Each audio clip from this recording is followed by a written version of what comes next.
Hey y'all, welcome back to the garden. So today I thought I would give a little update on the tomato plant that I planted in this bucket. Originally I actually had it planted over here in this area, but I realized that it wasn't quite getting enough sun, so I just moved it over a little bit. And because of the way my house is positioned and the way the sun rises and sets, it actually gets a little bit more sunlight here than it did right here.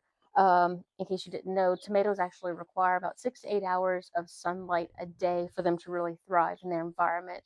So the good thing about container planting or planting it in a bucket is that if it's not working where it's at, you can always move it around to where it gets the ideal amount of sunlight. So I'm gonna go ahead and actually pull you up closer so that we can give an update on what the plant's looking like. Okay, so here we have the black cherry tomato plant that I planted earlier this season. And when I put this plant in the ground, it actually has three tomato plants that are in there. They had this one, which was the big main stem, and then they have the second one right here, and then this third one. Something came along and actually ate the top of my plant clean off. Not really sure what it was, so it really didn't do much else after that. And then I have these other two that have really started growing. So I kind of mess around both of these, and this one seems to be the stronger plant versus this one. So I'm actually going to keep this one and get rid of these. And so what I'm going to do is I'm just going to cut them out. I don't want to pull them out because that's going to disturb their roots underneath the soil. So I'll just cut them like that. And then that way now this one plant's not fighting for water or nutrients between the other two plants.